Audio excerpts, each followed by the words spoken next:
At the bustling Colorado County Fair, a 6-year-old girl vanishes in the crowd after being knocked down by teenagers and abandoned by indifferent strangers. Crying and alone, she remembers her grandmother's unusual advice about finding help.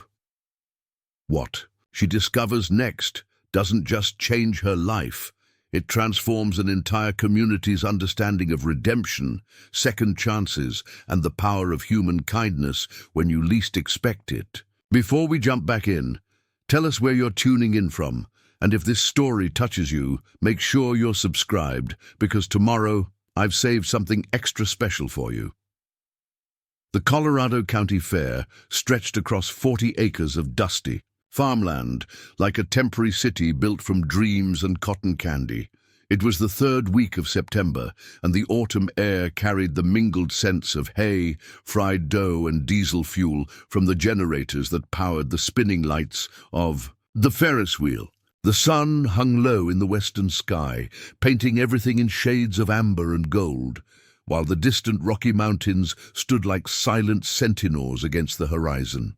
Marcus "Tank" Rodriguez had been sitting on his battered 1985 Harley-Davidson Sportster for the better part of an hour, watching families stream through the entrance gates with the kind of longing that settled deep in his chest like a stone. His bike, once a pristine machine that had been his pride and joy, now bore the scars of too many miles and too little money for proper maintenance. Rust spots dotted the chrome, and the engine made a concerning rattle that he'd been ignoring for months because he couldn't afford to fix it. At 34, Marcus looked older than his years. His face was weathered from too much sun and too many sleepless nights, with deep lines carved around his dark brown eyes that spoke of worries and disappointments. His black hair hung past his shoulders, often tied back with whatever rubber band he could find, and his beard was beginning to show premature streaks of grey. The leather jacket he wore had been expensive once, back when he'd had a steady job at the construction company, but now it was cracked and faded, held together in places with duct tape that he tried to keep hidden. The weight of his current situation pressed down on him like a physical burden. 3 months ago, he'd been laid off when the housing market took a downturn and construction projects dried up. His unemployment benefits had run out 2 weeks earlier, and his landlord had already served him with an eviction notice. The $17.32 in his wallet represented everything he had left in the world, barely enough for gas to get to the next town where he'd heard there might be day labor work at a warehouse. He'd stopped at the fair not because he had money to spend on rides or games, but because the parking lot offered a safe place to rest and think about his next move. The noise and laughter from inside the fairgrounds felt like it was coming from another world, one where people had jobs and homes, and the simple luxury of buying their children a snow cone without calculating whether they'd still be able to afford dinner. Marcus had been clean and sober for 2 years, 7 months and 13 days, not that anyone was counting except him. Every morning when he woke up, whether it was in his soon-to-be former apartment or increasingly on a friend's couch or in a cheap motel, he marked another day on the mental calendar in his head. The addiction to alcohol and painkillers had cost him everything the first time around: his job as a foreman, his house, his marriage to Sarah, and most painfully, regular visitation with his daughter Lily, who was now 8 years old and living 3 states away with her mother and stepfather. The motorcycle beneath him was more than just transportation. It was the last tangible connection to the man he used to be, the man he was trying to become again. He'd bought it during his first year of sobriety with money saved from overtime work, a symbol of freedom and a fresh start. Now it was all he had left, and he'd already fielded 3 calls from potential buyers who'd seen his ad online. The thought of selling it made his stomach clench, but pride didn't pay for food or shelter. As he sat there lost in thought, the sounds of the fair created a symphony around him. Children's laughter mixed with the mechanical whir of rides, the bell ringing of carnival games, and the distant call of vendors hawking everything from corn dogs to funnel cakes. Occasionally, a family would walk past him in the parking lot, and he'd catch fragments of their conversations, plans for which rides to go on first, debates about spending money on games, parents reminding children to stay close. The irony wasn't lost on him that he was surrounded by celebration while facing the darkest period of his adult life. But Marcus had learned in his recovery meetings that self-pity was a luxury he couldn't afford. Every day was a choice, every moment an opportunity to either move forward or slide backward.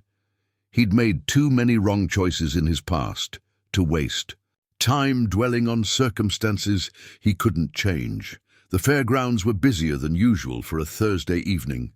Word had spread throughout Millfield and the surrounding farming communities that this might be the last year for the Colorado County Fair.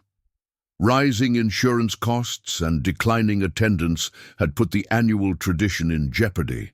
So families, who might normally wait for the weekend, were making the effort to come out on weeknights. There was a bittersweet quality to the atmosphere, as if people were trying to squeeze extra joy from what they feared might be their final memories of. In this beloved event, Marcus watched as an elderly couple helped each other up the steps to the Ferris wheel, moving slowly but with obvious excitement. A group of teenagers clustered around the ring toss game, pooling their money and cheering each other on.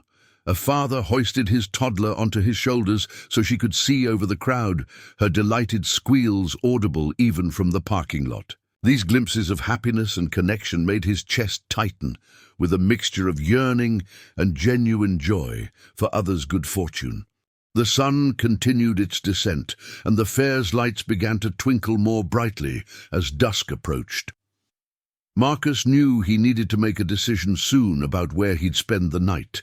His friend Dave had said he could crash on his couch for a few more days, but Marcus hated imposing on people who had their own families and responsibilities.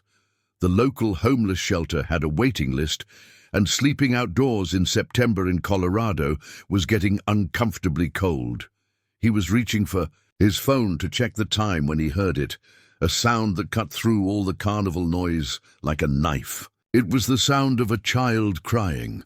Not the frustrated wail of a kid who'd been told they couldn't have something, but the desperate, terrified sobbing of genuine distress. The sound triggered something primal in Marcus, a protective instinct that overrode all his personal concerns. Standing up from his bike, he scanned the area until he spotted the source. About 50 yards away, near the entrance to the fair, a small girl sat on the ground beside a row of food trucks. Even from a distance, he could see that she was alone and clearly upset. People were walking past her, some glancing down, but none stopping to help. The sight made Marcus's jaw clench, with a familiar anger at the indifference of strangers, the same indifference he'd experienced himself during his lowest moments. Without conscious thought, he found himself walking toward her, his boots crunching. On the gravel parking lot, as he got closer, he could see more details that made his heart ache. She was tiny, probably no more than 6 years old, with blonde hair that had come loose from what had once been neat pigtails.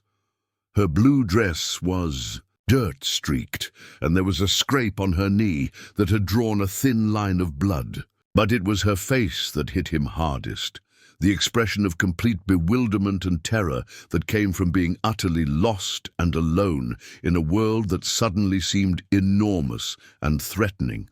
The little girl looked up as his shadow fell across her, and Marcus saw her flinch slightly at his appearance. He knew how he must look to her, a large, rough-looking man with long hair and a beard, wearing worn leather and walking with the kind of purposeful stride that might seem intimidating to a frightened child. But her blue eyes, bright with unshed tears, met his with a desperate hope that suggested she was beyond caring about appearances. "Hey there, sweetheart," Marcus said, crouching down to make himself less imposing. His voice was naturally deep and gravelly, roughened by years of construction work and too many cigarettes, but he softened it as much as he could. "Are you okay? Are you hurt?" The girl hiccuped and wiped her nose with the back of her hand. "I can't find my mommy," she whispered, her voice so small he had to lean closer to hear her over the carnival sounds. "She was right here, and then she was gone, and these big kids pushed me down and nobody will help me." Marcus felt a surge of protective anger at the mention of kids pushing her down, but he kept his expression calm and reassuring. "What's your name, honey?" "Zoe," she said, then added with the careful precision of a child who'd been taught proper introductions. "Zoe Michelle Patterson. I'm 6 years old, and my mommy's name is Jennifer Patterson, and we live on Maple Street." "That's a very pretty name, Zoe," Marcus said, genuinely smiling for the first time in weeks. "I'm Marcus, but my friends call me Tank. I know that's a funny name, but it's because I used to drive really big trucks for work." Despite her distress, Zoe showed a flicker of interest. "Like dump trucks?" "Even bigger than dump trucks," Marcus confirmed. "But right now the most important thing is finding your mommy. Can you tell me what she looks like?" As Zoe began to describe her mother, brown hair in a ponytail, wearing a red sweater and blue jeans, carrying a purse with flowers on it. Marcus's mind was already working through the logistics of reuniting them. The fair wasn't enormous, but it was big enough that searching randomly would be inefficient and potentially dangerous if Zoe's mother was also looking for her and they kept missing each other. "Zoe," he said gently, "I want to help you find your mommy, but I need you to trust me, okay? I know I might look a little scary with my beard and everything, but I promise I'm one of the good guys. I have a little girl too, and if she was lost, I'd want someone to help her just like I want to help you." The mention of his own daughter seemed to resonate with Zoe, and some of the tension left her small shoulders. "Where is your little girl?" "She lives far away with her mommy," Marcus said simply, not wanting to burden a 6-year-old with the complexities of divorce and custody arrangements. "But she's about your age, and she likes fairground rides too." What Marcus didn't tell Zoe was that this moment was awakening every paternal instinct he'd been forced to suppress for the past 2 years. Since his divorce and the restrictions placed on his visitation rights due to his past addiction issues, he'd learned to push down the part of himself that was a father. It was too painful to acknowledge that identity when he could only see Lily for supervised visits twice a month, when he had to prove to social workers and judges that he was stable and responsible enough to be trusted with his own child. But sitting here with this lost little girl, seeing her trust begin to overcome her fear, Marcus felt that dormant part of himself stirring back to life. This was what he was supposed to be doing. Protecting children, being someone they could count on, using his size and strength for something meaningful instead of just moving construction materials from one place to another. Preparing and narrating. This story took us a lot of time, so if you are enjoying it, subscribe to our channel. It means a lot to us. Now back to the story. "The first thing we need to do," Marcus said, "is make sure your mommy can find us if she's looking for you. Do you remember where you were when you last saw her?" Zoe pointed toward the main entrance of the fair, where crowds of people continued to stream in and out. "We were looking at the map thing, and she was trying to figure out where the pony rides were, and then these teenagers came running and they knocked me down, and when I got up, she was gone." Marcus nodded, filing away the information. The entrance area would be chaos, with people constantly moving in different directions. It would be easy for a mother and daughter to lose each other in that kind of crowd, especially if the daughter had been knocked down and disoriented. "Okay, here's what we're going to do," Marcus said, speaking with the kind of calm authority that came from years of managing construction crews and making quick decisions in stressful situations. "First, We're going to clean up that scrape on your knee so it doesn't get infected. Then we're going to find the security office or the information booth, and they'll help us call for your mommy over the loudspeakers." As he spoke, Marcus was already pulling a clean bandana from his back pocket and a small bottle of water from his jacket.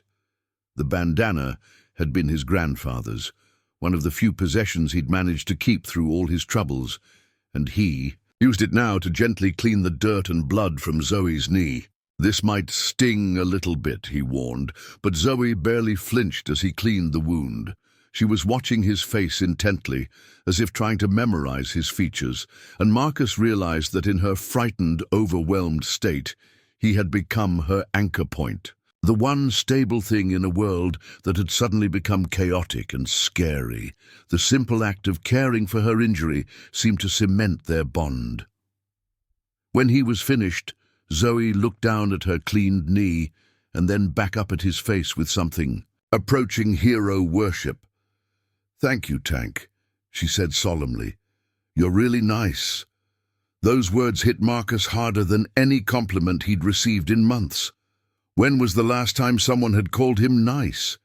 When was the last time he'd felt like he deserved to be called nice? The weight of his failures, his addiction, his broken marriage, and his current homelessness had made him feel like damaged goods for so long that he'd almost forgotten he was capable of simple human kindness. "You're pretty nice too, Zoe," he said, his voice rougher than he'd intended. "Now let's go find your mommy." As they walked toward the fair entrance, Zoe's small hand slipped into his large, calloused one with complete trust.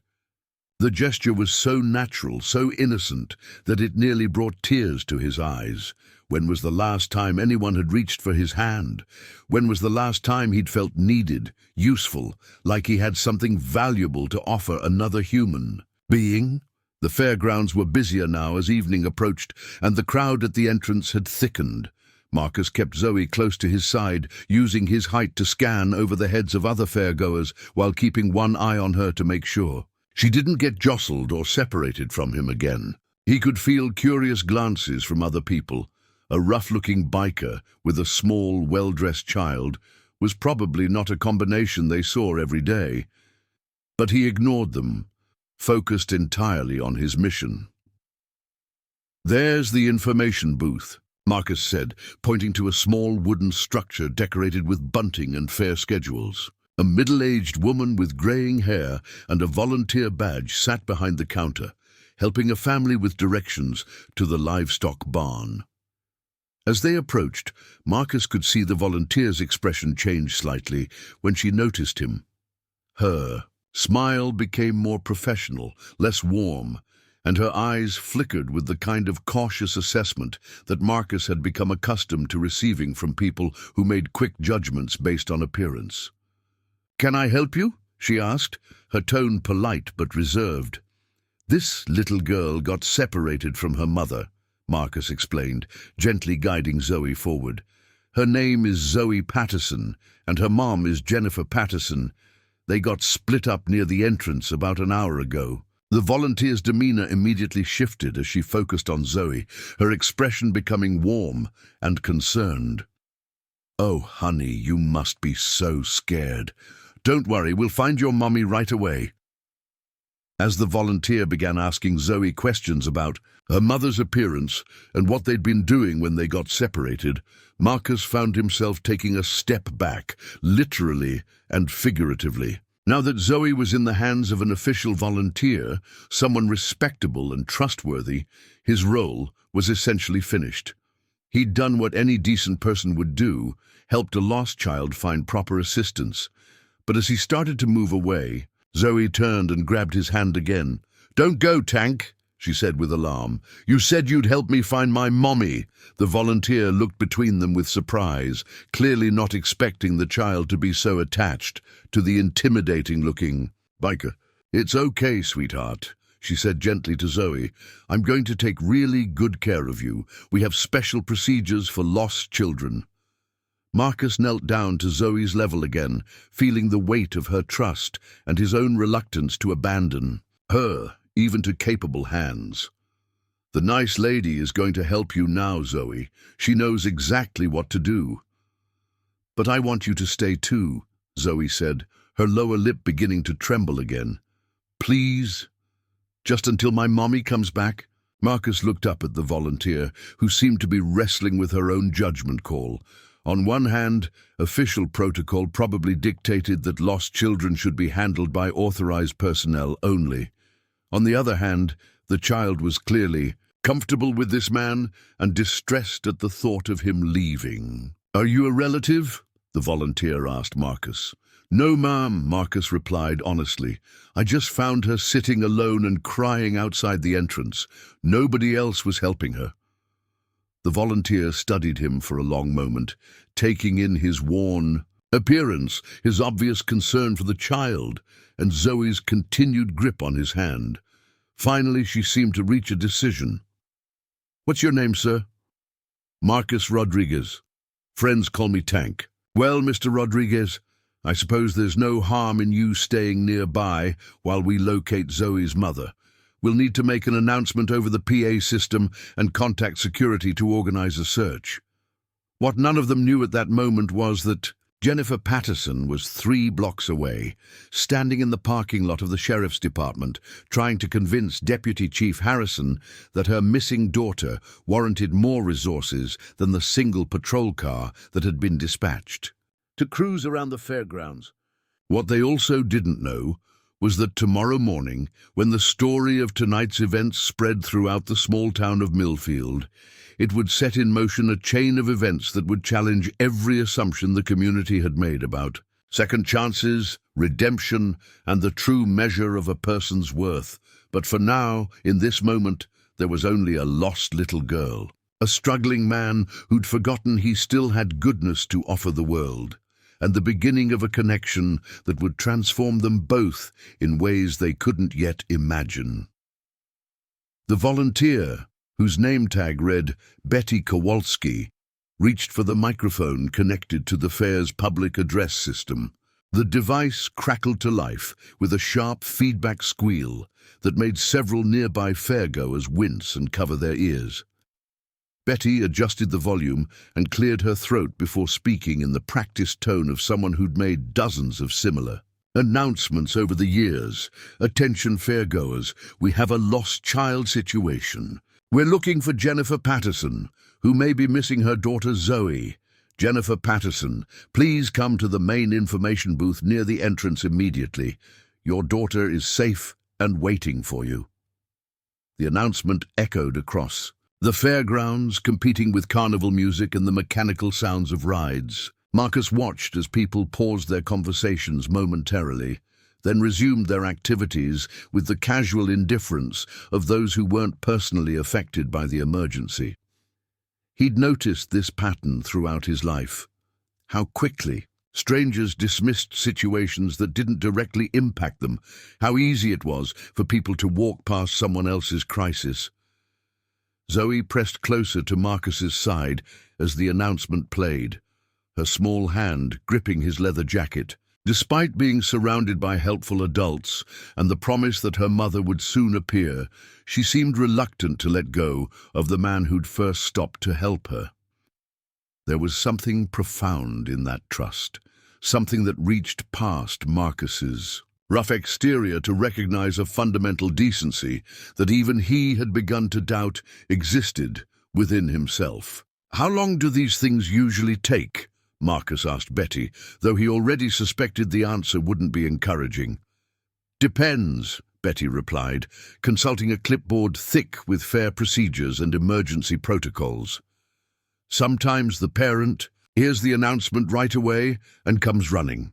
Other times, they might be in a noisy area, or they've already left the fairgrounds to search elsewhere. We'll keep making announcements every 10 minutes, and I've already radioed our security team to start a systematic search." Marcus nodded, but privately he was calculating timeframes and probabilities with the methodical approach he'd learned in construction work. If Jennifer Patterson had been searching for her daughter for over an hour, she was likely in full panic mode by now. Panicked parents didn't always think logically. They might have already contacted police, might be driving around neighboring streets, might even be heading home in case Zoe had somehow found her way there. What about calling the local police? Marcus suggested. Maybe they've already been contacted. Betty's expression grew more serious. That's actually our next step, if she doesn't respond to the announcements. But we like to try the PA system. First, sometimes what looks like a missing child is just a communication breakdown. As if summoned by their conversation, a security guard approached the information booth. He was a large man in his 50s, wearing the kind of uniform shirt that strained across a belly earned through years of desk work and vending machine lunches. His name tag identified him as Chief Security, Frank Hendricks, and his expression carried the weary authority of someone who dealt with every possible fair emergency over multiple decades. "Betty, I heard the announcement," Frank said, his voice carrying the slow drawl common to longtime Colorado residents. "My team's doing a sweep of the grounds, but I think we need to expand the search beyond the fairgrounds. Parents usually start looking everywhere except where their kid actually is." Marcus found himself stepping forward before he'd consciously decided to speak. "Has anyone checked the parking areas? Sometimes kids get turned around and end up outside the main entrance." Frank's eyes assessed Marcus with the automatic suspicion that security personnel developed toward anyone who didn't fit the typical fairgoer profile. The long hair, leather jacket, and general rough appearance triggered an immediate categorization that Marcus recognized all too well. He'd been on the receiving end of such scrutiny countless times since his troubles began, from store clerks who watched him too closely to potential employers who made snap judgments based on appearance. "And you are?" Frank asked, his tone polite but cool. "Marcus Rodriguez. I'm the one who found Zoe." She was sitting alone near the food trucks, pretty, upset. Nobody else was stopping to help her. The last comment carried a subtle edge of criticism that didn't go unnoticed. Frank's posture stiffened slightly, but before he could respond, Zoe herself intervened. "Tank helped me when I was crying," she announced with the clear, carrying voice that children used when they wanted to make sure adults heard them. "He cleaned my knee and promised to help me find my mommy. He's really nice." The innocent endorsement seemed to shift the dynamic slightly. Frank's expression softened as he looked down at Zoe, though his wariness toward Marcus remained. Betty, meanwhile, was watching the interaction with the shrewd assessment of someone who'd spent years reading people and situations. "Mr. Rodriguez makes a good point about the parking areas," she said diplomatically. "We should probably expand the search pattern." Frank nodded slowly, his professional instincts overriding his personal judgments. "Fair enough. Marcus, is it? You seem to know your way around emergency situations. You work in security or law?" "Enforcement? Construction," Marcus replied. "Site safety and crew coordination. You learn to think systematically about problems and solutions." It was a simplified version of his background, edited to exclude the complications of addiction, job loss, and current unemployment. But it wasn't entirely untrue. His years as a construction foreman had indeed taught him valuable skills in crisis management and logical problem-solving. "Tell you what," Frank said after a moment of consideration, "since Zoe seems comfortable with you, and since you found her in the first place, why don't you stick around while we coordinate the search? Maybe walk the perimeter areas while a team covers the interior grounds." The suggestion surprised Marcus. He'd expected to be politely dismissed once official personnel took over, to fade back into the anonymity he'd become accustomed to. Instead, he was being invited to participate in an organized effort to contribute his observations and insights to a collective goal. "You sure that's a good idea?" Marcus asked, genuinely uncertain. "I mean, I want to help, but I don't want to complicate things if there are liability issues or procedures I don't know about." Betty and Frank exchanged a glance that seemed to communicate volumes. Finally, Betty spoke up. "Honestly, We're a volunteer organization running on a shoestring. Budget?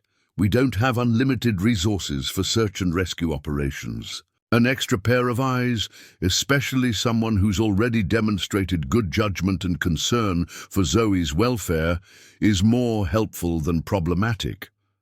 Frank added, besides, if this little girl trusts you enough to hold your hand, that tells me something about your character. Kids are usually pretty good judges of people. The comment hit Marcus with unexpected force. When was the last time someone had vouched for his character? When was the last time his instincts and judgment had been valued by others? The validation felt both foreign and deeply needed, like sunlight on skin that had been too long in shadow. "All right," Marcus said, looking down at Zoe. "What do you think, kiddo? Want to help me look for your mom?" Zoe nodded eagerly, her earlier distress temporarily forgotten in the excitement of having an important mission. "Can we check by the ponies? Mommy really wanted to see the ponies." "That's actually a great idea," Betty said, consulting a fair map spread across her counter. "The pony ride area is on the far side of the grounds, past the livestock barns. If they were heading there when they got separated, Jennifer might still be searching in that direction." Frank pulled out a radio and contacted his team, coordinating search patterns and establishing check-in protocols. The professionalism and organization impressed Marcus, who'd worked with enough emergency responders to recognize competent leadership when he saw it. These people might be volunteers, but they knew what they were doing. As they prepared to begin the expanded search, Marcus found himself experiencing an unfamiliar sensation, the feeling of being part of a team again, of having a role to play in something larger than his own immediate problems. For months, his world had contracted to the narrow focus of day-to-day survival, finding work, scraping together rent money, avoiding the temptations that had derailed his life before. Now, suddenly, he was thinking about someone else's crisis, using skills he'd almost forgotten he possessed. The sun had fully set while they'd been organizing the search, and the fair's artificial lighting created pools of brightness separated by deep shadows. The autumn air carried a sharper chill, and Marcus noticed Zoe shivering slightly in her thin dress.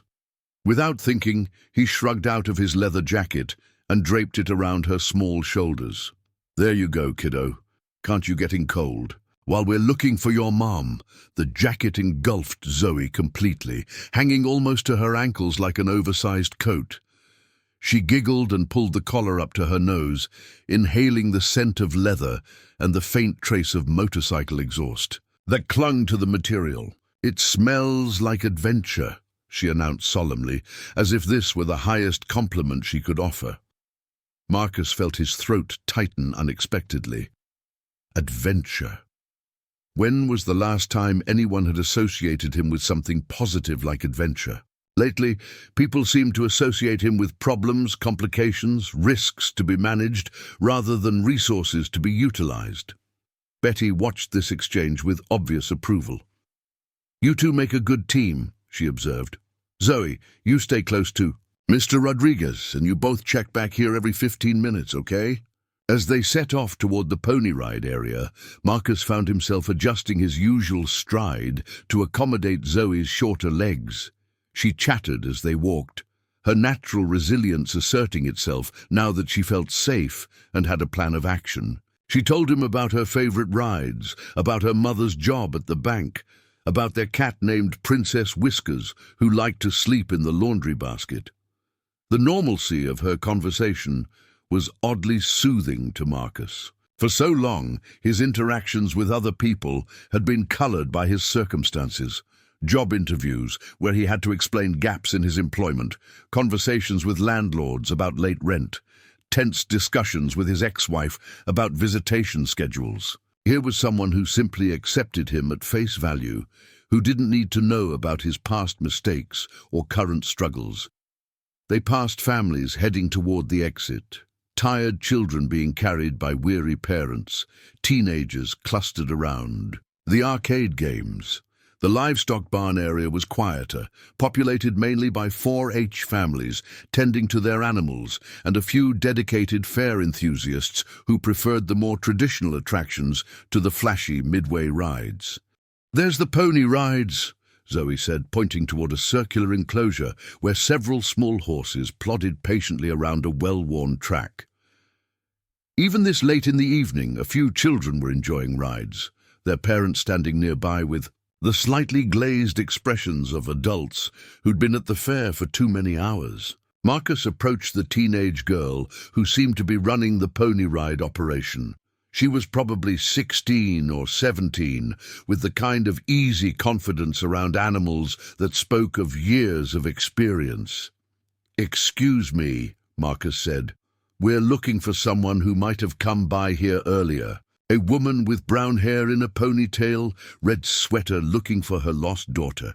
The girl's face immediately showed recognition. "Oh my gosh, yes. She was here maybe an hour ago, totally freaking out. She kept asking if anyone had seen a little blonde girl in a blue dress. I felt so bad for her. She was crying and everything." Zoe perked up at this description. "That's my mommy. Where did she go?" She said something about checking the parking lot, maybe going to find security or the police. She was really scared, honey. But don't worry. Now that we know you're safe, everything's going to be okay. Marcus felt a mix of relief and concern. Relief that they were on the right track. Concern that Jennifer Patterson was probably escalating her search to involve law enforcement. The longer a child remained missing, the more serious the situation became in everyone's mind, and the more complicated the eventual reunion might be. "Did she say anything else about where she might look?" Marcus asked. The teenage girl thought for a moment. "She mentioned something about going home to check there in case in case her daughter had somehow found her way back. But that was like an hour ago. I don't know if she actually left or if she's still somewhere around here." Marcus pulled out his phone to check the time, though he already knew it had been well over an hour since he'd first found Zoe. The battery was running low, another reminder of his precarious situation since he'd been rationing phone usage to save money on his prepaid plan. "We should probably head back to the information booth," he told Zoe. "Let Betty and Frank know what we found out, see if they've had any luck with their search." As they walked back across the fairgrounds, Marcus found himself studying the faces of the people they passed, looking for a woman who might be searching desperately for her child. The crowds were thinning now as the evening progressed, making their task both easier and more urgent. If Jennifer Patterson was still on the fairgrounds, she should be easier to spot. If she'd left to search elsewhere, the reunion would become much more complicated. Zoe had grown quieter during the walk back, and Marcus realized she was probably getting tired. It'd been a long, stressful evening for a 6-year-old, even with the excitement of the search to distract her from her fears. "How are you holding up, kiddo?" he asked gently. "I'm okay," she said, but Marcus could hear the exhaustion in her voice. "Tank! What if we can't find my mommy? What if she went home and I'm stuck here forever?" The question revealed the depth of anxiety that had been building beneath her brave facade. Marcus knelt down beside her, mindful of the busy walkway around them. "Hey, look at me," he said softly. "We are going to find your mommy, I promise. There are lots of people looking for her now, and we're not going to stop until we do. And even if it takes a little while longer, you're not stuck anywhere. There are good people here who will take care of you no matter what." "But I want my mommy," Zoe said, her lower lip trembling. "I know you do, and she wants you too. Probably more than anything in the whole world right now. Sometimes these things just take a little time to work out, but they always do work out when good people don't give up." As he spoke these words of comfort to Zoe, Marcus realized he was also speaking to himself. When was the last time he'd believed that things would work out, that persistence and good intentions would eventually lead to positive outcomes? His recent experiences had taught him to expect disappointment, to prepare for the worst-case scenario, to protect himself from the pain of hoping too much. But sitting here with this little girl who trusted him completely, who believed without question that he would keep his promise to help her, Marcus felt something shifting inside his chest. Maybe it was possible to believe in good outcomes again. Maybe it was possible to be the kind of person who made promises and kept them, who could be counted on when things got difficult. They reached the information booth to find Betty on the phone and Frank coordinating with his security team over the radio. Both looked up as Marcus and Zoe approached, their expressions hopeful but guarded. "Any luck?" Betty asked, covering the phone's mouthpiece. "We found someone at the pony rides who saw her about an hour ago," Marcus reported. "She was asking about—" Zoe mentioned maybe checking the parking lot or going home to look there. Frank nodded grimly. "That matches what we're hearing from the sheriff's department. Deputy Harrison called a few minutes ago. They have a missing child report from Jennifer Patterson. She's been to the station, filed paperwork, and now they're organizing an official search." The news brought a mixture of relief and complication. Relief that Jennifer was actively seeking help and hadn't simply given up or panicked into paralysis. Complication because official law enforcement involvement would mean procedures, protocols, and potentially uncomfortable questions about how Zoe had ended up in the care of a stranger whose background they knew nothing about. Marcus felt a familiar tightening in his stomach. The anxiety that came from knowing his past could complicate any interaction with law enforcement. His arrest record was years old, and his recent struggles were economic rather than criminal. But he'd learned that explanations often mattered less than first impressions when dealing with police officers. "What's the next step?" he asked, trying to keep his voice neutral. "Deputy Harrison is on his way here," Frank said. "Should be here in about 10 minutes. He'll want to talk to Zoe, get a statement about what happened, probably arrange the reunion with her mother." Betty hung up her phone and turned to address them. "I was just coordinating with the sheriff's department. Jennifer Patterson is actually on her way back here right now. Apparently Deputy Harrison convinced her to return to the fairgrounds while he organized the search from this end." Zoe's face lit up with the first genuine smile Marcus had seen from her all evening. "Mommy's coming back? Really?" "Really," Betty confirmed. "She should be here any minute." As if summoned by their conversation, Marcus heard the distant sound of a car door slamming, followed by the rapid footsteps of someone moving quickly across gravel. The sounds were coming from the parking area, and they carried the urgency of someone who'd been running on adrenaline and desperation for too long. "That might be her now," Frank said, stepping away from the booth to scan the approaching pathways. Marcus felt Zoe tense beside him, her small body practically vibrating with anticipation and nervous energy. This was the moment they'd all been working toward, but now that it was arriving, he found himself unexpectedly reluctant to let go of his role as her protector and guide. Over the past few hours, helping Zoe had given him a sense of purpose and worth that had been missing from his life for months. Tomorrow, he'd go back to being an unemployed construction worker facing eviction, a man whose own daughter lived too far away to visit regularly.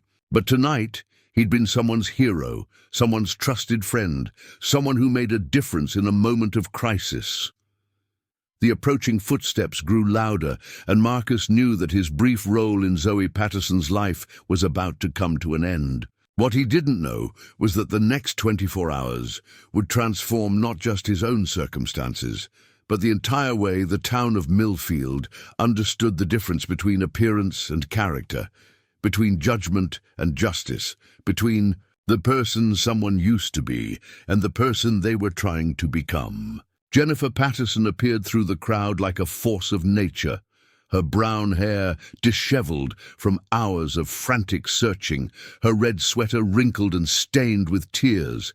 Her eyes swept the area around the information booth with the desperate intensity of a mother who had lived through every parent's worst nightmare for the past 3 hours. When her gaze finally landed on Zoe, still wrapped in Marcus's oversized leather jacket, the sound that escaped her throat was part sob, part prayer, part primal relief. "Zoe!" she cried, breaking into a run that scattered several nearby fairgoers. "Oh my God, Zoe!" The little girl launched herself from Marcus's side with equal fervor, her small legs carrying her across the distance between them faster than seemed physically possible. The collision when they met was fierce and desperate. Jennifer dropping to her knees to catch her daughter and pull her into an embrace that looked like it might never end. Marcus stood back, watching the reunion with a complex mixture of emotions. Relief flooded through him.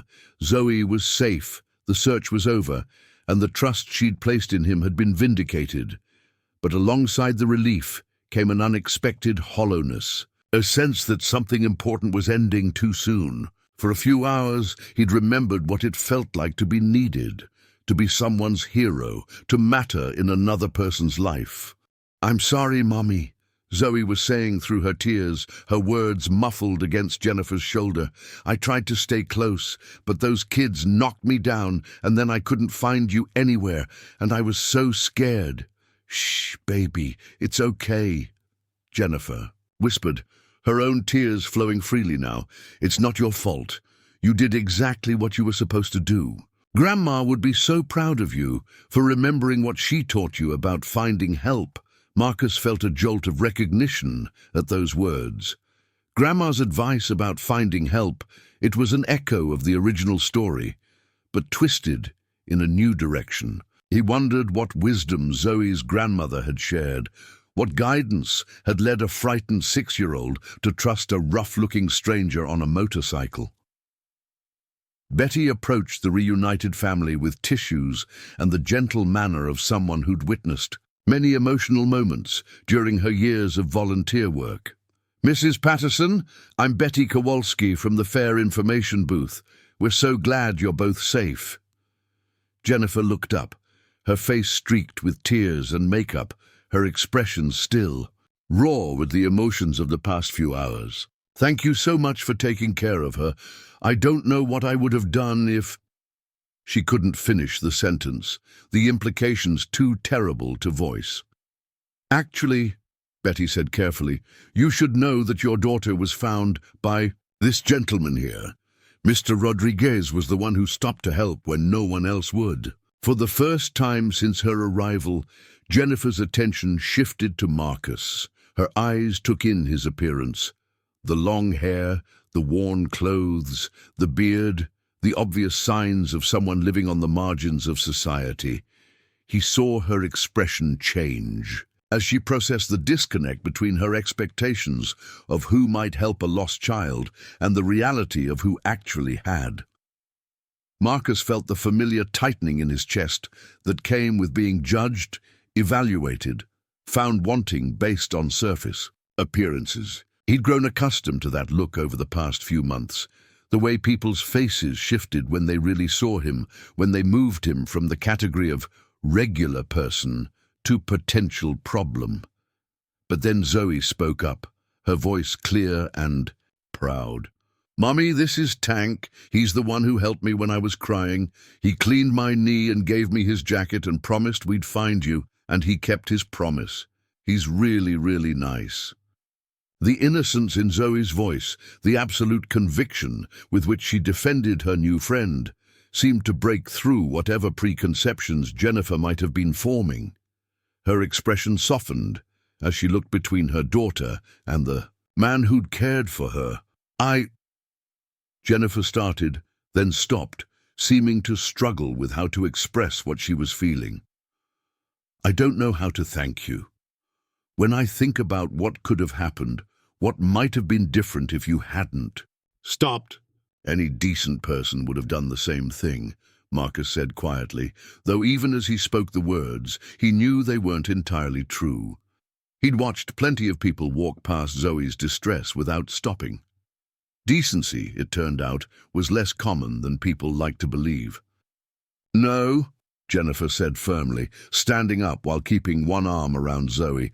"Not everyone would have stopped. Not everyone would have stayed with her, would have helped organize a search, would have given her their jacket when she was cold. What you did tonight, it matters. It really matters. Before Marcus could respond, the sound of approaching vehicles interrupted the moment. 2 Sheriff's Department cruisers pulled into the parking area, their emergency lights flashing but sirens silent. Deputy Harrison emerged from the first vehicle, a tall, lean man in his 40s, with the kind of mustache that suggested he'd been in law enforcement since the 1990s. His partner, a younger female deputy whose name tag read Chen, followed, close behind. Marcus felt his stomach drop as the officers approached. He'd done nothing wrong, but years of experience had taught him that interactions with law enforcement rarely went smoothly when you looked like he did. His arrest record was his current situation complicated, and his appearance didn't inspire confidence in authority figures. "Mrs. Patterson," Deputy Harrison called out as he reached the group. "I'm Deputy Harrison. We spoke on the phone. I'm glad to see this situation has been resolved." "Yes, thank you so much for your help," Jennifer replied, her relief evident in every word. "This is my daughter Zoe, and this is Mr. Rodriguez, who found her and stayed with her until I could get back." Deputy Harrison's eyes shifted to Marcus with the automatic assessment that cops made when encountering unknown variables in a situation. Marcus saw the quick inventory: clothing, posture, demeanor, the subtle signs that experienced officers used to categorize potential threats or complications. "Mr. Rodriguez," the deputy said with professional politeness, "can you walk me through what happened here tonight?" The request was reasonable, even expected, but Marcus felt the familiar anxiety that came with official scrutiny.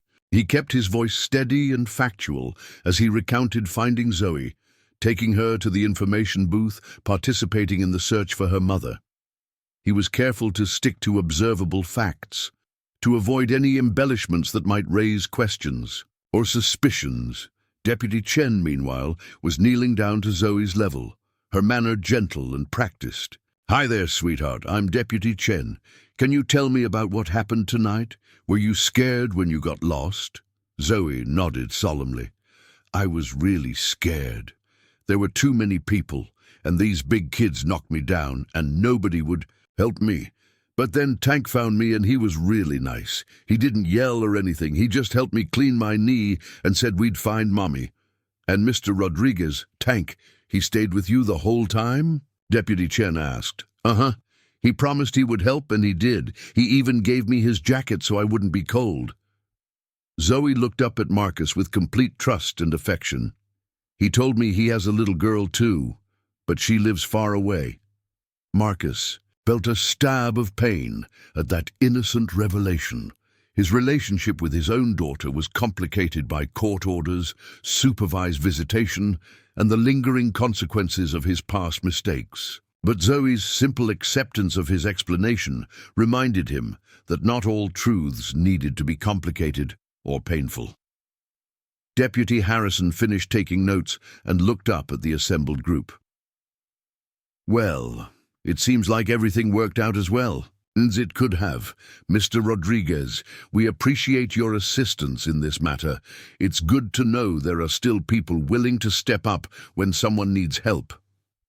The words were professional, appropriate, but Marcus detected an undercurrent of surprise in the deputy's tone. Perhaps Harrison had been expecting complications, questions about motives or backgrounds.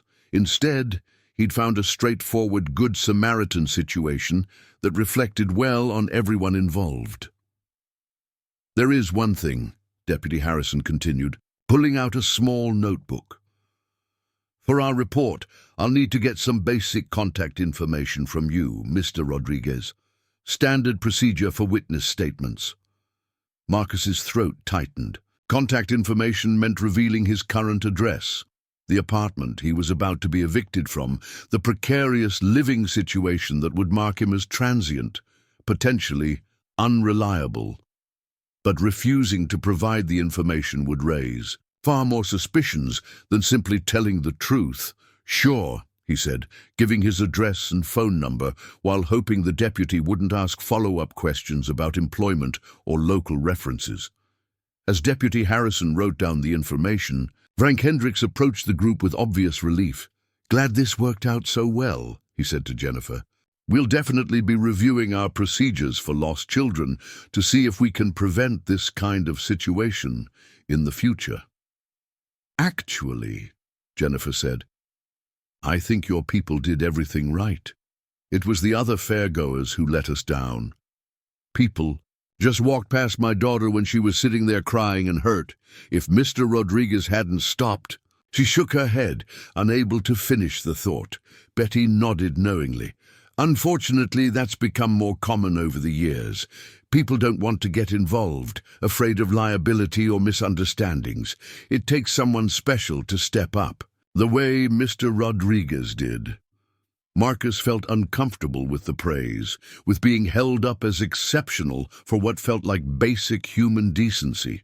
"I just did what needed doing," he said. "Anyone else would have—" "No," Jennifer interrupted firmly. "Anyone else didn't. You did. And I want you to know that I'll never forget that." As the official questions wound down and the deputies prepared to leave, Marcus realized his role in the evening's drama was coming to an end. Zoe was safe with her mother, the authorities were satisfied with the outcome, and there was no reason for him to remain involved. Tomorrow, he'd go back to his job search, his financial struggles, his uncertain future. But as he started to step away from the group, Zoe suddenly broke free from her mother's side and ran to him, wrapping her small arms around his waist in a fierce hug. "Thank you, Tank," she said, her voice muffled against his shirt. "You're the best helper ever." Marcus knelt down to return the hug, feeling an unexpected tightness in his throat. "You take care of yourself, kiddo. And remember, if you ever need help again, there are good people around who will be there for you." "Like you?" Zoe asked with the directness that only children possessed. Marcus glanced up at Jennifer, unsure how to answer. He was an unemployed construction worker facing eviction, not exactly the kind of stable presence a family would want in their lives. But Jennifer's expression was thoughtful, not dismissive. "Mr. Rodriguez," she said carefully, "I know this might sound strange, but would you be interested in joining us for breakfast tomorrow? I feel like we owe you more than just a thank you, and honestly, I'd like Zoe to have the chance to properly say goodbye to someone who was so kind to her." The invitation caught Marcus completely off guard.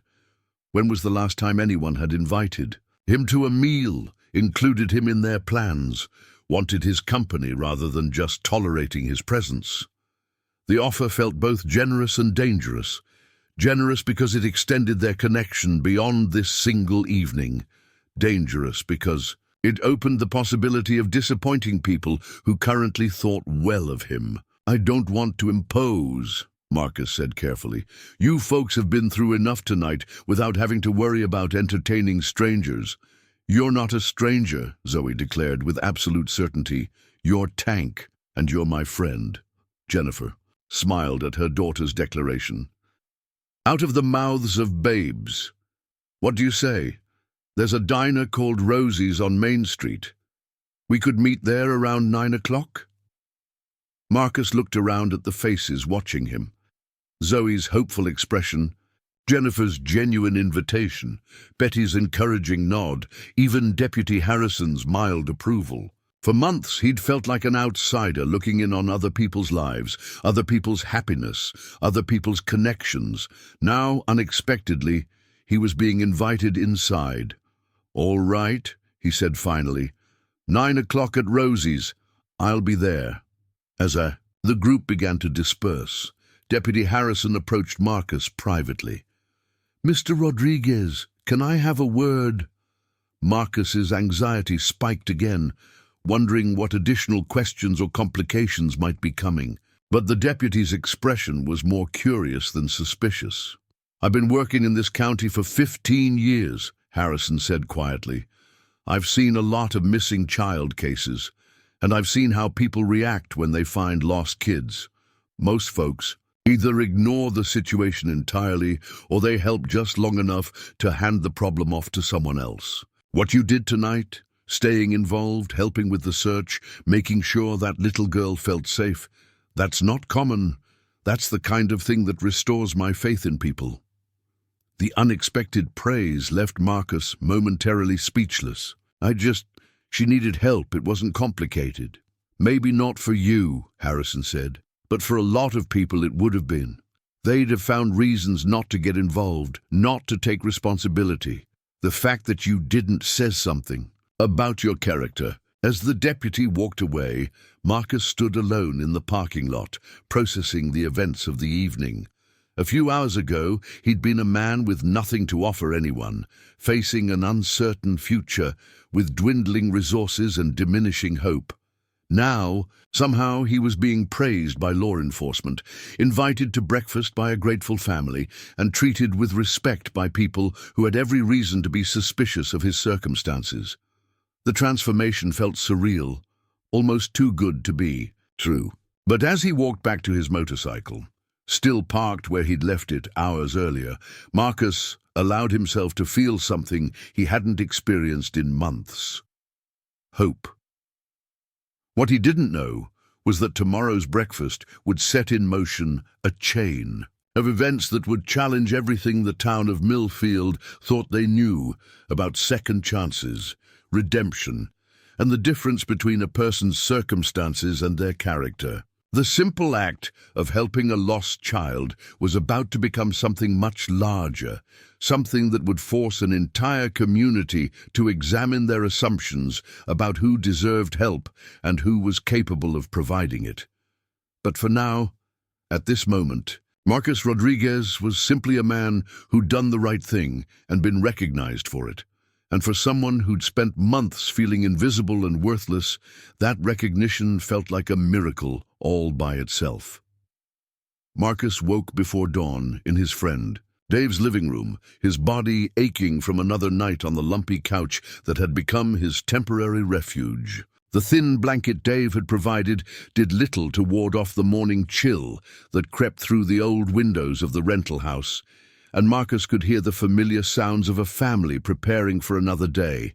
Coffee brewing, shower running, muffled conversations about work schedules and carpool arrangements. He lay still for several minutes, staring at the water-stained ceiling and trying to process the surreal events of the previous evening. Had he really spent 3 hours helping a lost child?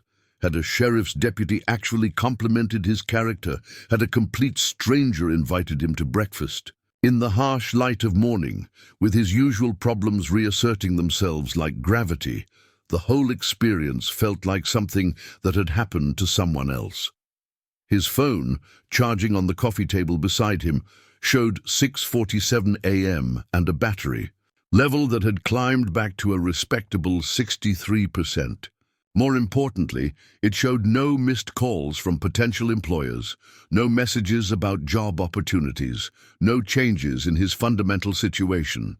He was still an unemployed construction worker with $17 in his wallet and an eviction notice waiting at an apartment he could no longer afford. Dave emerged from the kitchen, carrying a steaming mug of coffee and wearing the uniform of the postal service where he'd worked for the past 12 years. He was a good friend, maybe Marcus's only real friend these days, but even good friendships had limits when one person's problems threatened to drag down the other person's stability. "Morning, Tank," Dave said quietly, using the nickname that dated back to their high school days when Marcus had been the starting tackle on the football team. "Sleep okay?" "Well enough," Marcus replied, though they both knew the couch was barely adequate for someone his size. "Thanks again for letting me crash here. I know it's not ideal with Karen and the kids." Dave waved off the gratitude, but Marcus could see the tension around his friend's eyes. Karen, Dave's wife, had been polite, but increasingly cool toward Marcus's extended presence in their home. She had every right to be protective of her family's space and routine, especially when the house guest was someone whose life had become unpredictable. "Any word on that warehouse job?" Dave asked, settling into his recliner with the careful movements of someone who'd been on his feet delivering mail for over a decade. Not yet. Supposed to hear something by Monday. Marcus sat up, folding the blanket with the automatic precision of someone who'd learned not to take hospitality for granted. But listen, I might have figured out something temporary. Met some people last night who seemed, I don't know, decent. Might lead to something. It was a vague explanation, but Marcus wasn't sure how to describe the previous evening without sounding either delusional or overly optimistic. Dave nodded with the polite skepticism of someone who'd heard too many plans that hadn't materialized, too many connections that had led nowhere. That's good, man. Real good. Dave glanced at his watch, a practical digital model that had probably been a Father's Day gift. I've got to head out in a few minutes. Early route today. You planning to be around tonight? The question hung in the air with the weight of unspoken implications. Dave was asking, as gently as possible, whether Marcus had anywhere else to go, whether the temporary arrangement was becoming permanent, whether other options were being explored. Actually, I'm not sure, Marcus said honestly. Depends on how today goes. But Dave, I want you to know I'm actively working on finding something more stable.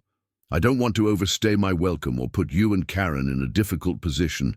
Dave's expression softened with the kind of relief that came from knowing a difficult conversation had been avoided, at least for now. Appreciate that, Tank. You know we want to help, but you've got your own family to think about. I get it, really. After Dave left for work, Marcus found himself alone in the quiet house. Karen had taken their 2 young children to her mother's house for the weekend, a trip that had been planned for weeks but felt suspiciously convenient given the current living arrangements. The silence was both peaceful and oppressive, a reminder that he was essentially homeless, dependent on the kindness of people who had their own lives to manage. He showered quickly, using the small, travel-sized toiletries he'd been carrying in his backpack since his world had become nomadic. In the bathroom mirror, he studied his reflection with the critical eye of someone preparing for an important meeting. His hair was clean but too long, his beard neat but showing too much grey for someone his age. The shirt he'd planned to wear was wrinkled from being stuffed in his backpack, and his jeans bore the kind of wear that spoke of limited options rather than fashion choices. But as he prepared for the breakfast meeting with Jennifer and Zoe, Marcus found himself thinking less about his appearance and more about the possibility that yesterday's encounter might represent something larger than a random act of kindness. For the first time in months, he was looking forward to something, anticipating a social interaction that wasn't colored by desperation or the need to ask for favors. Rosie's Diner occupied a corner lot on Main Street in downtown Millfield, its red brick exterior and hand-painted signs suggesting the kind of family-owned establishment that had been serving the community for decades. Marcus arrived 15 minutes early, partly from nervousness and partly from the lifetime habit of punctuality that construction work had ingrained in him. He sat in the parking lot on his motorcycle, watching through the large windows as the morning crowd of coffee drinkers and breakfast regulars went about their routines. The diner's interior was visible through windows that hadn't been updated since the 1980s, revealing red vinyl booths, checkered linoleum floors, and a counter lined with stools where solitary diners could eat while reading newspapers or checking their phones. It was the kind of place where regulars had favorite seats and waitresses knew their orders by heart, where community news was shared over coffee and newcomers were evaluated based on their tipping habits and table manners. At exactly 9 o'clock, Jennifer's silver Honda Civic pulled into the parking lot. Zoe bounced out of the passenger side with the irrepressible energy of a 6-year-old who'd gotten a good night's sleep and was excited about an adventure. She wore a pink dress with white sneakers and had managed to get her blonde hair into Two reasonably neat pigtails, though one was already starting to come loose. "Tank!" she called out, waving enthusiastically as she spotted him getting off his motorcycle. "You came. Mommy said you would, but I wasn't sure, because sometimes grown-ups change their minds about things." The honest observation made Marcus smile. "I told you I'd be here, didn't I? I always keep my promises to friends." Jennifer emerged from the driver's side, looking considerably more composed than she had the night before. She'd had time to shower, change clothes, and apply makeup that concealed the evidence of her emotional ordeal. She wore a blue sweater and dark slacks that suggested she might have work or other obligations later in the day, but her smile was genuine and warm as she approached. "Good morning, Mr. Rodriguez. Thank you so much for coming. I hope you didn't have trouble finding the place." "Not at all. And please call me Marcus, or Tank if you want. Most people do." They entered the diner together, and Marcus immediately felt the subtle shift in atmosphere that occurred when a room full of locals encountered someone they didn't recognize. Conversations didn't stop, but voices lowered slightly, and glances became more frequent and assessing. Marcus was accustomed to this kind of scrutiny, though usually it carried undertones of suspicion rather than mere curiosity. The hostess, a woman in her 50s with graying hair and the efficient manner of someone who'd been managing restaurant customers for decades, approached them with a professional smile that faltered slightly when she took in Marcus's appearance. "Good morning, Jennifer," she said warmly, then added with noticeably less enthusiasm, "Table for 3? "Yes, please, Carol. And this is Marcus Rodriguez. He's the one who helped Zoe last night at the fair." The explanation worked like magic on Carol's demeanor.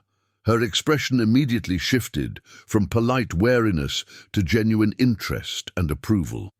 "Oh my goodness, you're the man who found little Zoe. Jennifer called me first thing this morning. Do tell me what happened. Please, right this way. The best table in the house for you folks." As they were seated in a large booth near the windows, Marcus noticed that several other patrons were now looking at him with recognition rather than suspicion.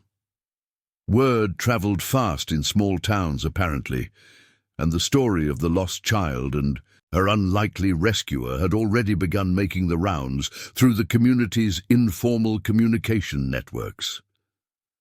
Zoe slid into the booth beside Marcus with the casual intimacy of someone who'd already decided he was family. "Can I have pancakes?" she asked her mother, "with extra syrup and maybe some bacon." "We'll see about the extra syrup," Jennifer replied, with the diplomatic tone of parents everywhere. "But pancakes and bacon sound fine." Their waitress, a younger woman with bleached blonde hair and multiple ear piercings, approached their table with coffee for the adults and a coloring sheet for Zoe. Her name tag identified her as Brenda, and she had the slightly harried expression of someone working the breakfast rush at a busy diner. "What can I get you folks started with this morning?" Brenda asked, then did a double take as she really looked at Marcus for the first time. "Wait a minute. Are you the guy who found the lost kid at the fair last night?" Marcus nodded, already beginning to understand that his anonymity in Millfield had ended somewhere between Deputy Harrison's report and the early morning coffee crowd's gossip session. "Wow," Brenda continued, her professional demeanor giving way to genuine excitement. "Carol told us all about it when she came in this morning. Said you stayed with her for hours, helped organize the whole search. That's really something. Really something."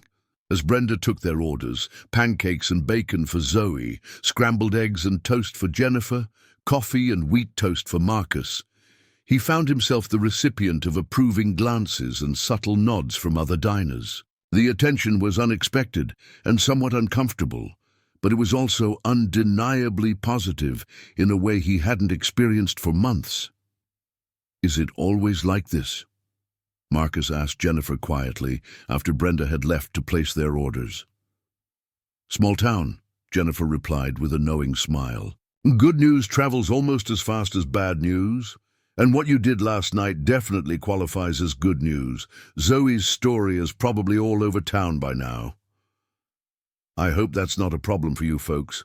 I didn't think about how much attention this might bring. Are you kidding? Jennifer's expression grew serious. Marcus, what you did last night doesn't just deserve attention. It deserves recognition. Too many people would have walked right past a crying child. The fact that you didn't, the fact that you stayed and helped and treated Zoe with such kindness, that says something important about who you are. Zoe looked up from her coloring sheet, where she'd been creating an elaborate rainbow with crayons, and that had seen better days. "Mommy cried when she told Grandma Patterson about you," she announced, with the matter-of-fact tone children used when sharing family information. "Happy crying, not sad crying. Grandma says you're what she calls good people." The simple phrase hit Marcus with unexpected force. Good people. When was the last time anyone had described him that way? When was the last time he'd thought of himself that way? The past few years had been defined by his failures, his addiction, his divorce, his inability to maintain steady employment or stable housing. But here was a 6-year-old and her grandmother declaring him good people based on a single evening of doing what felt like basic human decency. Their food arrived with the kind of prompt service that suggested Carol had put a priority on their table. The portions were generous, the coffee was strong, and the atmosphere was filled with the comfortable sounds of a community gathering place. Conversation, laughter, the clink of silverware against plates, the hiss of the grill from the kitchen. As they ate, Jennifer began sharing more details about herself and Zoe. She worked as a loan officer at Millfield Community Bank, a job she'd held for 4 years since moving back to her hometown after her divorce.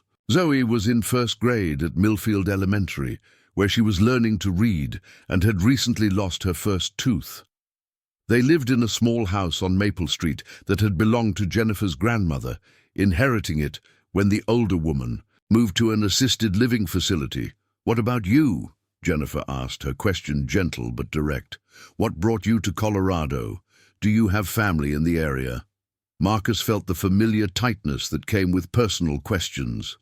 The need to navigate between honesty and the kind of edited truth that wouldn't alarm new acquaintances. "I've been here about 5 years, he said carefully. "Came out for construction work initially. The boom in Denver was creating opportunities all over the state." It was true, as far as it went. He'd come to Colorado for work, though he'd also been running from the wreckage of his marriage and looking for a fresh start in a place where his reputation hadn't preceded him. The construction work had been steady for several years, good enough to support a modest lifestyle and regular child support payments, until the market downturn had eliminated his position and most of his options. "Are you still in construction?" Jennifer asked. "Between jobs right now," Marcus replied, which was technically accurate while avoiding the more complicated details of his current situation. "The market's been challenging lately." Zoe, who had been listening to the adult conversation with the intense focus children brought to topics they didn't fully understand, suddenly brightened. "Are you good at building things, like houses and stuff?" "Pretty good," Marcus said with genuine warmth. "I've built all kinds of things over the years. Houses, offices, even helped build a school once." "That's so cool." Zoe's enthusiasm was infectious. "I want to build a treehouse someday, a really big one with windows and everything." "That sounds like an excellent project," Marcus said seriously. "You'd need to plan it carefully. Make sure you have the right tree, the right materials, the right tools." As they talked about construction and tree houses and the various projects Zoe had imagined, Marcus found himself relaxing in a way he hadn't for months. This was normal conversation, the kind of interaction he'd taken for granted before his life had become a series of crises and complications. Jennifer watched the exchange with obvious pleasure, seeing her daughter connect with someone who treated her ideas with respect and genuine interest. It was then that Marcus noticed the man approaching their table. He was probably in his 60s, with silver hair and the kind of weathered hands that spoke of a lifetime of physical work. He wore clean jeans and a flannel shirt, and his expression carried the mix of curiosity and determination that suggested he had something important to say. "Excuse me," the man said, addressing the table in general, but focusing primarily on Marcus. "I don't mean to interrupt your breakfast, but I wanted to introduce myself. I'm Bill Crawford, and I own Crawford Construction here in town." Marcus felt his pulse quicken. A construction company owner approaching him in a public place could mean opportunity, but it could also mean complications if word had somehow spread about his employment difficulties or background issues. "Marcus Rodriguez," he replied, half standing to shake the older man's hand. "This is Jennifer Patterson and her daughter Zoe." "Pleased to meet you all," Bill said with genuine warmth. "Jennifer, I know your family. Good people. And young Zoe, I heard you had quite an adventure last night." Zoe beamed at the attention. "Tank helped me find my mommy when I was lost. He's really nice, and he knows how to build tree houses." Bill chuckled at her enthusiasm, then turned back to Marcus with a more serious expression. "That's actually why I wanted to talk to you, Mr. Rodriguez. Word gets around fast in a town this size, and what I heard about last night impressed me. Takes character to stop and help a stranger, especially a child in distress." Marcus felt the conversation moving in a direction he hadn't anticipated, toward possibilities he was afraid to hope for. "I just did what anyone would do." "No," Bill said firmly, echoing Jennifer's words from the night before. "Not anyone. Most people find reasons to keep walking, to let someone else handle the problem. The fact that you didn't tells me something about the kind of man you are." He paused, seeming to gather his thoughts before continuing. "I heard through the grapevine that you're in construction, that you're between jobs right now. I don't suppose you'd be interested in hearing about some opportunities with my company?" The words hung in the air like a lifeline thrown to a drowning man. Marcus stared at Bill Crawford, trying to process the possibility that a chance encounter with a lost child might have just solved his most pressing problem. But even as hope began to surge through his chest, caution held him back. "I'd definitely be interested in hearing about opportunities," Marcus said carefully. "But I should be upfront with you about my situation. I was laid off 3 months ago when the housing market slowed down. I don't have a permanent address right now, and my references might be complicated by the fact that my last employer went out of business." Bill nodded as if these concerns were neither surprising nor disqualifying. "Son, in this business, I've learned that a man's character matters more than his circumstances. Circumstances can change. Character doesn't. And based on what you did last night, I'd say your character is exactly what I'm looking for." What Marcus didn't know was that this conversation was being overheard by most of the other diners in Rosie's, and that by lunchtime, the story of the unemployed drifter who'd helped a lost child and been offered a job as a result would be the talk of Millfield.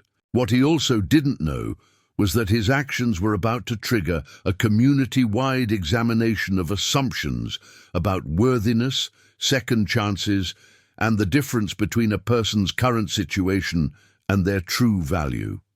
But for now, sitting in a diner booth with a 6-year-old coloring rainbows beside him and a potential employer offering hope for the future, Marcus Rodriguez allowed himself to believe that maybe, just maybe, his luck was finally beginning to change. 3 weeks later, Marcus Rodriguez stood in the doorway of his new efficiency apartment, keys heavy in his palm, staring at the small space that represented everything he'd thought he'd lost forever. The apartment wasn't much.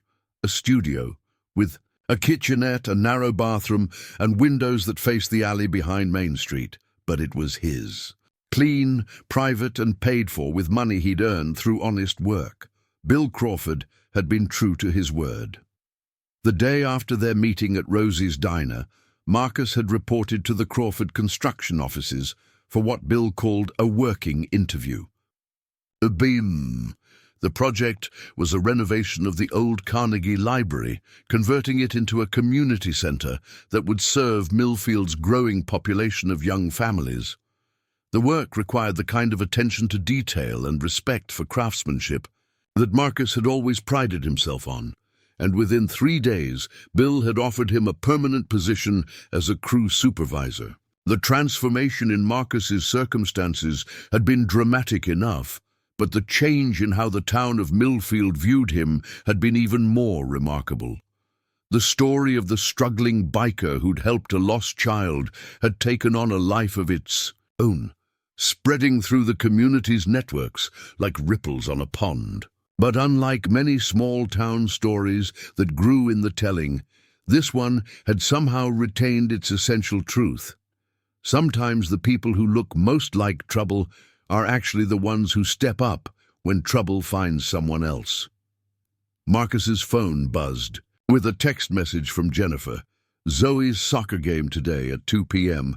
at the elementary school. She specifically requested that Tank be there to see her play. Hope you can make it, he smiled, checking his watch.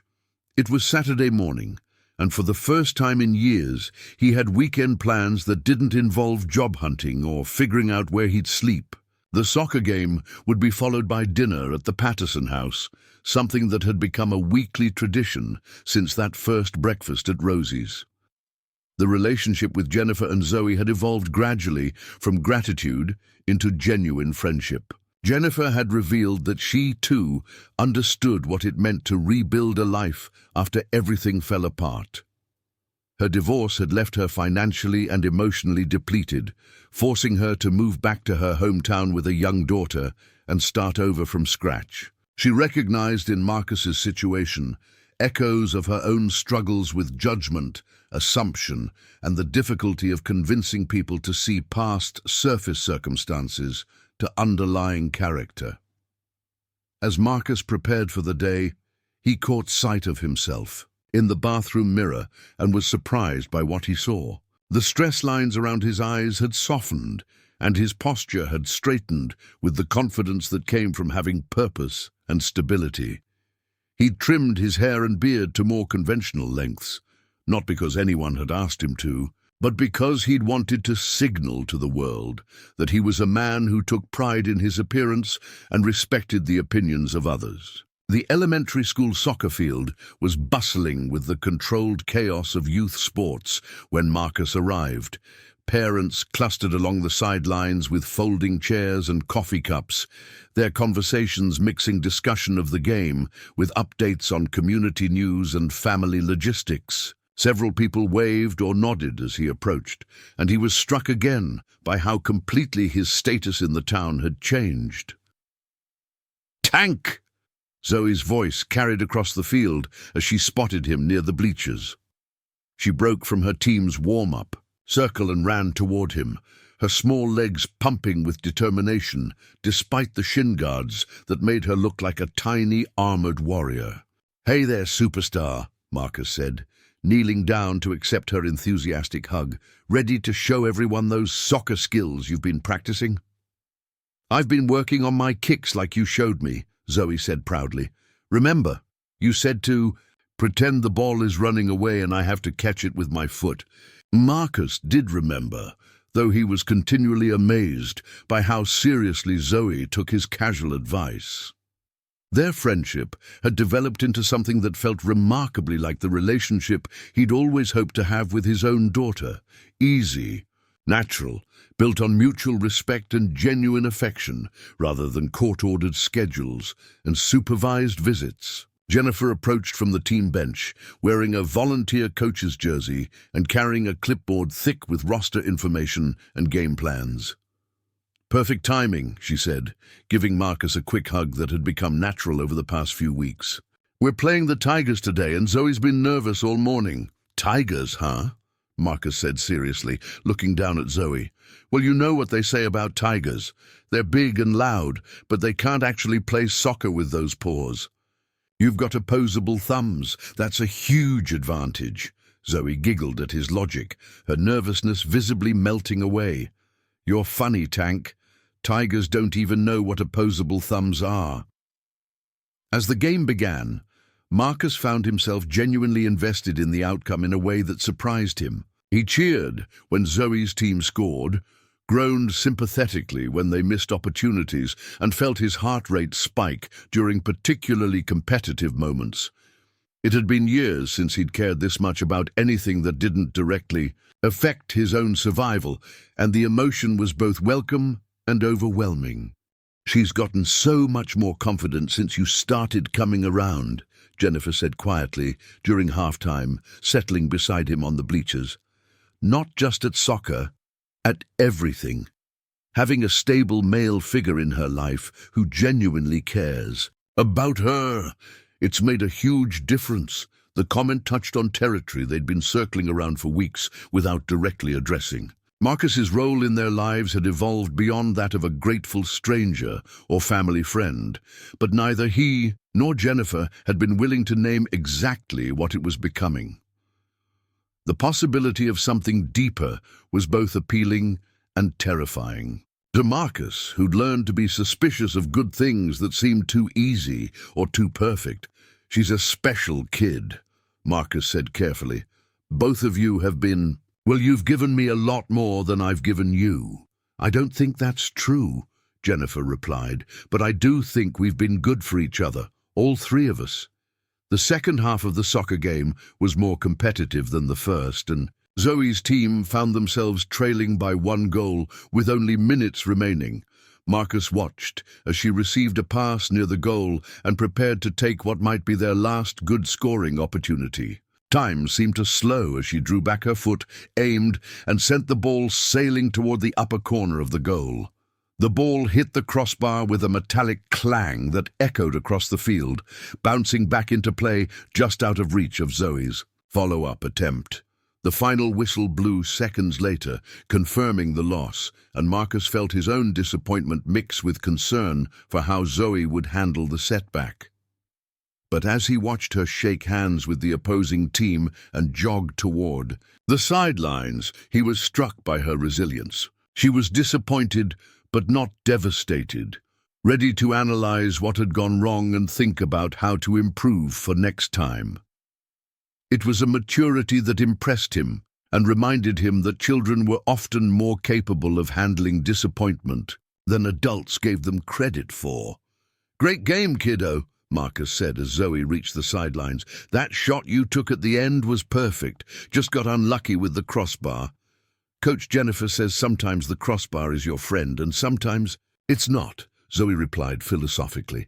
"Today it wasn't, but maybe next time it will be." As they packed up the team equipment and prepared to leave the field, Marcus noticed a familiar figure approaching from the parking lot.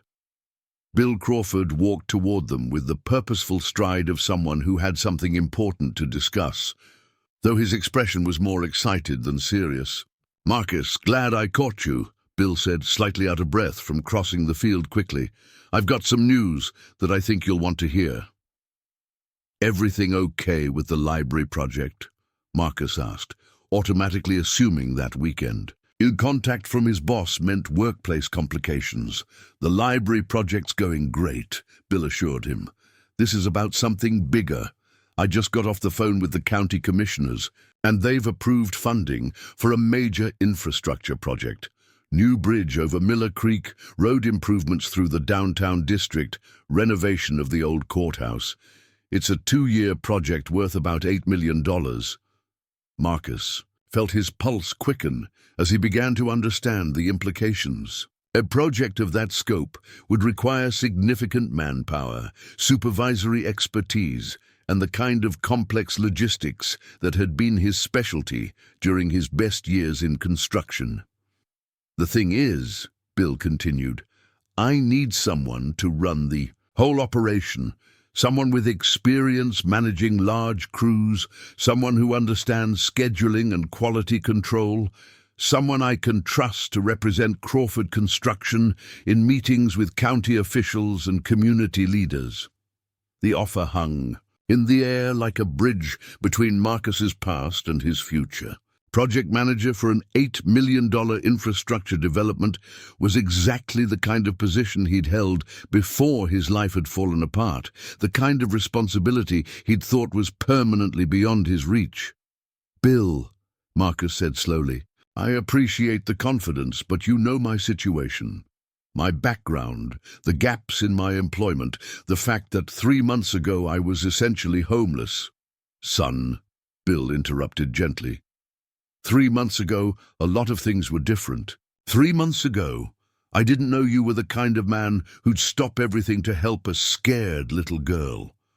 3 months ago, the county commissioners hadn't watched you turn the library renovation from a problem project into a showcase of craftsmanship and professionalism. Jennifer had been listening to the conversation with growing excitement, and now she stepped forward with the enthusiasm of someone who'd been hoping for exactly this kind of opportunity. "Marcus, this is incredible," she said. "Do you understand what this means? Not just for you, but for the whole town.